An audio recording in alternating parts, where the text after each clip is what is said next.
जय श्रीराम. नमस्कार. मी सौ मीना रमेश जोशी, सासवड, तालुका पुरंदर, जिल्हा पुणे.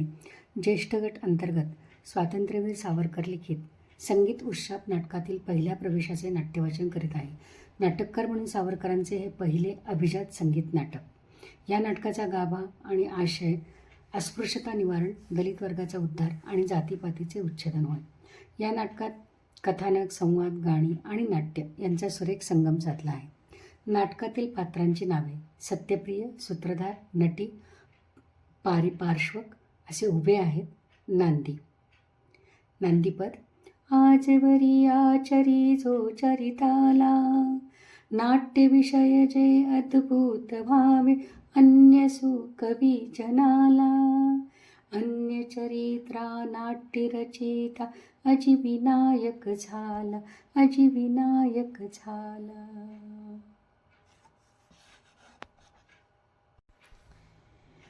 सत्यप्रिय पडद्यातून. थांबा थांबा. सूत्रधार. अरे मंगलाचरण संपताने संपतोच आम्हाला थांबा थांबा म्हणून आज्ञा सोडित हा इकडे कोण येत आहे? नटी.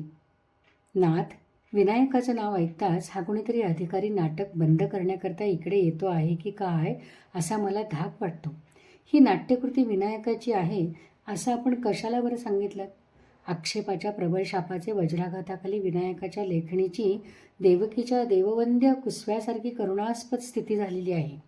देवकीची दैदिप्यमान अपत्य जशी उपजताच मृत्यूच्या जबड्याचे थडग्यात पुरून टाकली जात, तशीच त्या लेखणीच्या अपत्यांची स्थिती आजवर झाली असून योगायोग एखाद्या काळपुरुषाप्रमाणे त्यास उपजताच विस्मृतीच्या तलपाताला ढकलून देत आलेला आहे.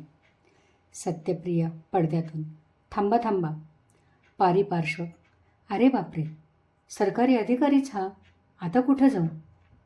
अरे सूत्रधार, अनुभवी, सुप्रतिष्ठित आणि प्रतिभावान असे इतर नाट्याचार सोडून या नवशिक्या नाटककाराशी गाठ घालण्याची ही आत्मघातकी दुर्बुद्धी तुला आठवली तरी कशी?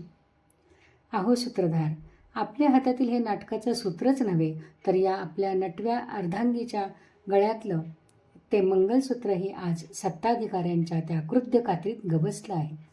सूत्रधार. घाबरू नकोस. माझं मंगलाचरण म्हणजे सर्व शापांचा मूर्तिमंत उत्शाप आहे. त्या उत्शापाच्या मंगलचरणानं संतुष्ट होऊन तो दयामय भगवान पूर्वी एकदा विनायकाच्या लेखणीवर झालेल्या शापाला अगस्ती मंत्रानं दीन करून टाकलेल्या सापाप्रमाणे निरुपद्रवी करून टाकेल. सत्यप्रिय पडद्यात. थांबा थांबा. प्रवेश करून. कोण हो गृहस्थांनो? तुम्हीच का नाटक करायला सिद्ध झाला आहात? पार्श्वचर. नव्हे नव्हे, मी नव्हे, हा आणि ही. मी केवळ परीक्षक म्हणून येत होतो. सत्यप्रिय. निरीक्षक म्हणून? नाटक करणं जर अपराध असेल तर ते आवडीनं पाहणं म्हणजे अपराधाला प्रोत्साहन देणं नव्हे का? पार्श्वचर.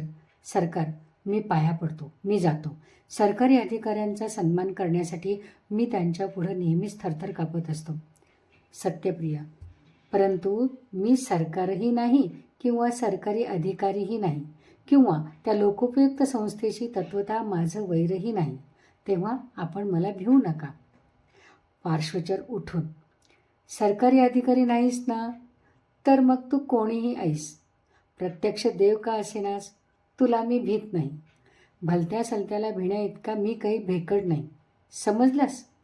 बोल, तू काय म्हणून आमच्या रंगाचा बेरंग केलास? सूत्रधार. पार्श्वचारास दाबीत. अहो, मी या नाटकाचा सूत्रधार आहे. आपणही या माझ्या नाट्यप्रयोगाला अवलोकन करून उपकृत कराल का? मला आपलं नामाभिधान कळेल का? सत्यप्रिय. माझं नाव सत्यप्रिय. पूर्वी चोखामेळ्याचे काळात सत्यवान म्हणून एक प्रख्यात धर्मप्रवर्तक होऊन गेले.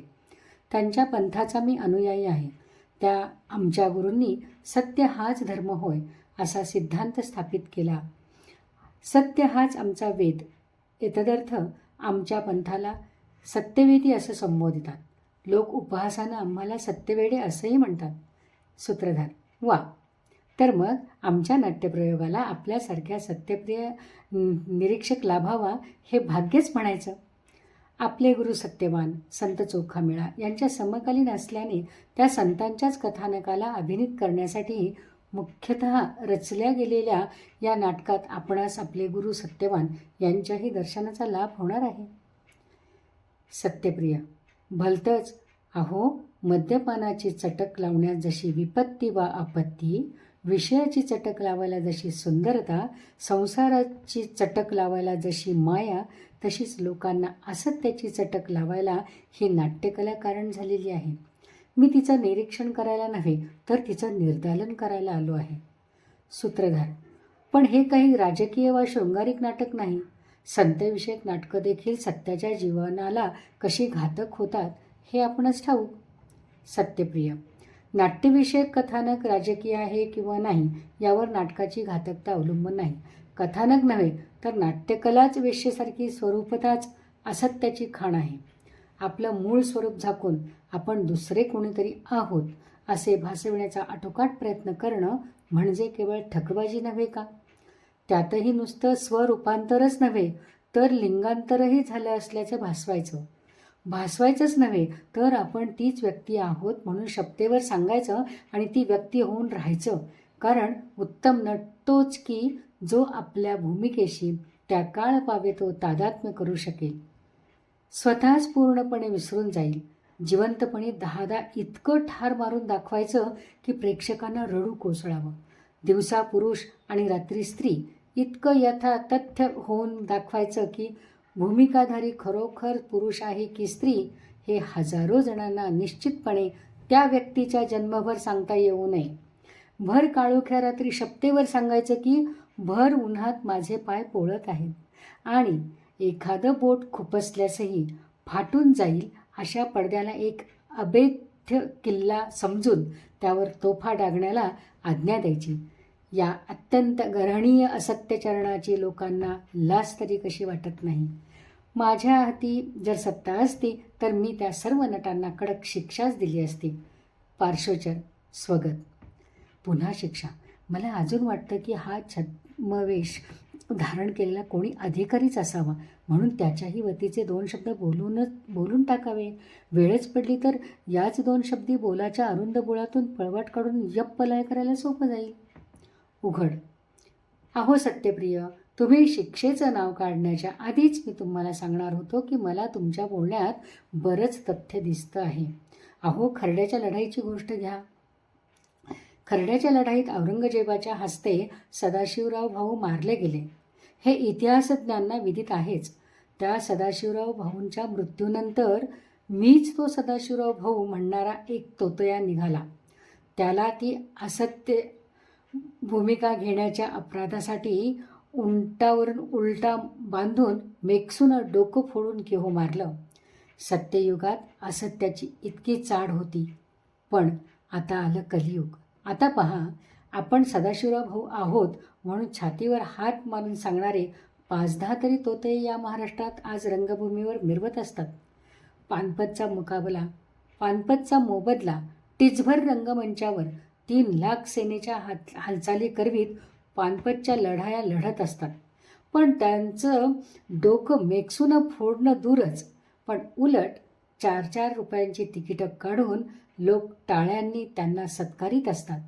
पेशवाई बुडाली म्हणून बरं झालं, नाहीतर या भाऊच्या तोतयातील अत्यंत धाडसी तो शाहू नगरवासी गणपतराव जोशी पेशव्यांच्या गादीवर आपला अधिकार सांगून पुण्यावर स्वारी देखील करता. आणि हे प्रेक्षक आपल्या हातातील छड्यासच तलवारी समजून हर हर महादेव करून त्याच्या सैन्यात भरती होते. सूत्रधार. सत्यप्रिय, वाचिक सत्य म्हणजे सत्य ही तुमची सत्याची व्याख्या मला संशयास्पद वाटते.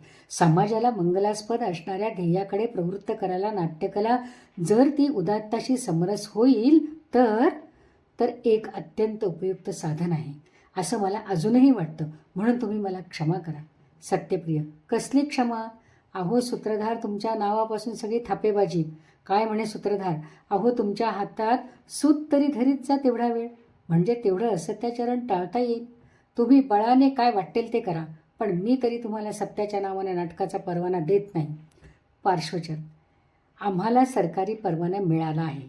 आता आम्ही सत्याच्या परवान्याला मुळीच भीक घालीत नाही. समजलात? नटी. पण प्राणनाथ, अभिनव कथानकाचा प्रयोग करण्यासाठी सज्ज होऊन त्या पहा आल्याच मुली. मायापूर गावच्या महारवाड्यात त्यांनी स्वतः लावलेल्या फुलवाडीत फुलं तोडायला येत आहेत. पहा पहा. तर चला, त्यांचं रंगसाहित्य आपल्याला तत्परतेनं केलंच पाहिजे. तर चला, जातात. धन्यवाद.